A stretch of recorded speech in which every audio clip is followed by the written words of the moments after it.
It seems everybody and their mother spied on Michael Flynn as I sift through some bad news from Attorney General Bill Barr. Hello, I'm Mike Huckabee with this week's breakdown. Well, there's something very odd about the transcript of Michael Flynn's December 29, 2016 phone call with the Russian ambassador, Sergei Kislyak, the one that apparently contained some mention of sanctions. There was no request to unmask the call itself. Now, you heard that right. Believe it or not, in the list of unmasking requests that were passed along to Senators Chuck Grassley and Ron Johnson by the Acting Director of National Intelligence, Rick Grinnell, who assures them it's complete, there is no request on December 29th, which was the date of Flynn's call with Kislyak. Now, there are quite a few before December 29th, and we can't tell just from the list what transcripts there may have involved. But the dates tell us they couldn't possibly have been for the Kislyak call because it hadn't happened yet. Every one of those dogs seemed to want Flynn's name unmasked on December 14th, 15th, and 16th. And on December 28th, there's even a request by the U.S. ambassador to Turkey. Who knows why? And then it gets quiet until January 5th, 2017, which is the date of that big Oval Office meeting when the Flynn investigation was discussed by President Obama, Vice President Biden, FBI Director Comey, Attorney General Sally Yates, and others. Again, no evidence of any unmasking request for Flynn's December 29th call. We do know from Sally Yates' testimony that at the time of the January 5th meeting, President Obama and FBI Director Comey were already aware of the sanctions call between Flynn and Kislyak. We also know that former FBI Deputy Director Andrew McCabe knew about the call on January 3rd. Well, how did they get Flynn's name when it hadn't been unmasked? All the unmaskings previously mentioned took place either before the December 29th call took place or after the Oval Office meeting. It's a mystery. And I know it's confusing. But legal analyst and columnist for National Review, Andrew McCarthy, offered his own take on the situation. He says that Flynn's name must have been gathered in some other way that had not masked his name in the first place. The call would have been intercepted, he said, under an intelligence program not subject to the masking rules, probably by the CIA, or even a friendly foreign spy service acting in a nod and wink arrangement with our intelligence community. You see, this is how intelligence collection under FISA is supposed to work. There are two kinds of FISA warrants. The traditional, which is the targeted monitoring of a suspected clandestine operative of a foreign power inside the U.S., which can, incidentally, intercept the communications of Americans who happen to talk to him or her. And then there's the Section 702 version. That targets non-Americans outside the U.S., which can also, incidentally, intercept the communications of Americans. Now, both kinds of FISA transcripts are subject to what they call minimization procedures. That's the masking of the names of those whose communications are incidentally. Their names are replaced with the generic designation, quote, U.S. person, end quote. Unmasking the name of an American is a big deal, as says McCarthy, because foreign intelligence must never be used as a pretext for spying on Americans.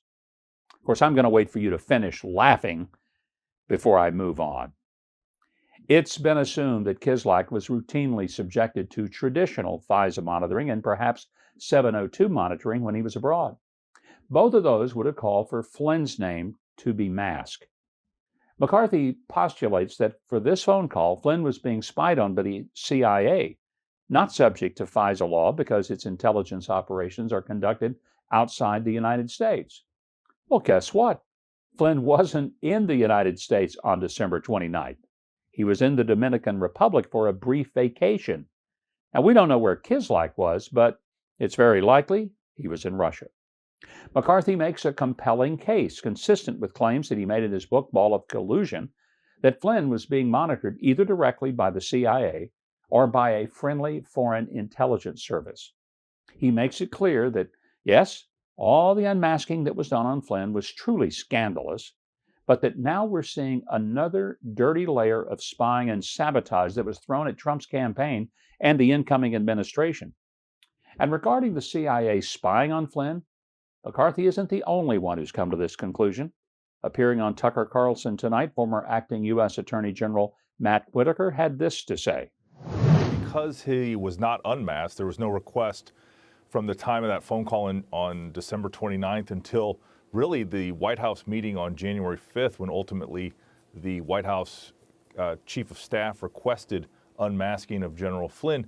There has to be some other explanation. The biggest concern is exactly what you point out, which is this constitutional, that it violates the Fourth Amendment, it violates all sorts of policies and procedures, but nonetheless, on January 3rd, Andy McCabe had essentially the transcript verbatim of this call. This has got to be exposed for what it was, so it never happens in America again. As Whitaker said, constitutional rights have been violated. Those involved need to pay dearly for what they did. Consequently, we're going to have Matt Whitaker on the show this weekend, and we're going to ask him more about this whole debacle. Well, unfortunately, it's looking like some of those players, maybe even the ones who call the shots, are going to escape the consequences of their actions. I'm going to get to that right after I tell you about the subscribe button below that you can and you should click on, and the notification bell next to it. That's going to let you know when we have more videos up for you to enjoy. Well, on Monday, to the chagrin of many, Attorney General Bill Barr announced that charges are unlikely against Obama and Biden for the Flynn unmasking, and the timing of Bill Barr's announcement was a little curious. As previously mentioned, over the weekend it became clear, even to those of us without security clearance, that President Obama was involved in the surveillance of Lieutenant General Michael Flynn. He and then FBI Director James Comey had a conversation about it in the aforementioned Oval Office meeting while Sally Yates stood there amazed. So either the CIA had been spying on Flynn and somebody had briefed Obama on the call with Kislak, or Obama himself as president had ordered Flynn surveilled.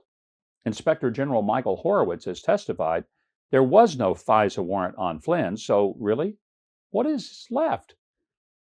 Now, just as we've seen the evidence and been able to put it together for ourselves, we hear from Attorney General Bill Barr that the Department of Justice is, quote, unlikely, end quote, to charge either President Obama or Biden in the Get Trump spying scandal. Here's Attorney General Barr on the so-called Obamagate issue. The law enforcement and intelligence apparatus of this country were involved in advancing a false and utterly baseless Russian collusion narrative. The Durham investigation is trying to get to the bottom of what happened, but this cannot be, and it will not be, a tit-for-tat exercise. Whatever their level of involvement, based on the information I have today, I don't expect Mr. Durham's work will lead to a criminal investigation of either man. Our concern over potential criminality is focused on others. Well, we've got a lot to sort out. Unlikely to charge them? Why would he say that at this particular time? Now, keep in mind, this is the same Bill Barr who called a Crossfire hurricane investigation a grave injustice, unprecedented in American history. The same Bill Barr who said the Russian collusion narrative used as a pretext for investigating Trump was false and utterly baseless. Also, the same Bill Barr who called the spying operation abhorrent. The same Bill Barr who said there were two different standards of justice and that we can't allow this to ever happen again. The Durham investigation is trying to get to the bottom of what happened, he says simply. Well, when the 433-page IG report came out on the investigation of Trump, Barr's summary of it was nothing short of scathing. He said the FBI's investigation was intrusive, was launched on the thinnest of suspicions, was pushed forward despite producing consistently exculpatory evidence, and much more than ought to have been made Comey crawl into a hole and hide. But Barr seems to want to safeguard the upcoming November elections from any consideration of the scandal, saying it's critical that in 2020, the American people have a chance to vote based on robust policy debate, not criminal debate. And he said that he wouldn't use his office for a political tit for tat. Well, if we're going to have a robust policy debate, how about debating the policy that apparently lets an outgoing president spy on the incoming one? And note that One of the people Barr is talking about, the former vice president, just happens to be running against the very incumbent they were trying to sabotage. I realize that only in banana republics are incoming presidents allowed to subject outgoing presidents to criminal trial. But we've had a situation in which an ongoing president subjected the advisor of an incoming president to criminal trial. How is that much better? We are way into banana republic territory here. Of course, the impeccable Nancy Pelosi tells us no one is above the law, not even the president. But when it comes to Obama, well, that president does seem to be above the law, just like Hillary was. Barr did indicate that not everyone involved in the unmasking of Flynn will be left free of the DOJ's scrutiny when he said, quote, "Our concern over potential criminality is focused on others," end quote. Now, when he says others, we know the big names, James Comey, John Brennan, Andrew McCabe for starters. But what if there's proof that they were directed by President Obama? This sort of thing should be a part of a policy debate and before an election as opposed to after. When is the abuse of power criminal? Who is criminally responsible? Legal analyst Andrew McCarthy never expected criminal charges against former President Obama or Biden.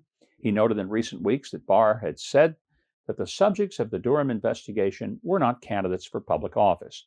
He said Barr's goal is to get the politics out of the Justice Department and get the Justice Department out of politics. Obviously, neither Barr nor McCarthy wants the criminal justice system to be used as a political weapon. After all, that's what Obama's side did do, and we oppose it because it's simply wrong. Now, I might surprise you, but I agree that the reason to not consider prosecuting an ex-president is because it's a precedent that'll become the template for the party out of power to deal with the party in power. We've all seen the folly of what Adam Schiff, Nancy Pelosi, and their crew have tried to do to President Trump. It's divided the nation, and it's distracted the president. We don't want our need tit for tat, but we do want justice. The Attorney General did say that those who broke the law will be held to account. And we sure hope that really happens. Thanks so much for watching. And if you want more of my daily news analysis, be sure to sign up for my newsletter on MikeHuckabee.com. It's completely free. You'll get it twice a day, delivered right to your email box. You can subscribe below, click the notification bell, and leave a like and a comment if you enjoyed this video. And be sure to tune in this Saturday for the next episode of Huckabee. That's it for this edition of Breakdown. I'm Mike Huckabee.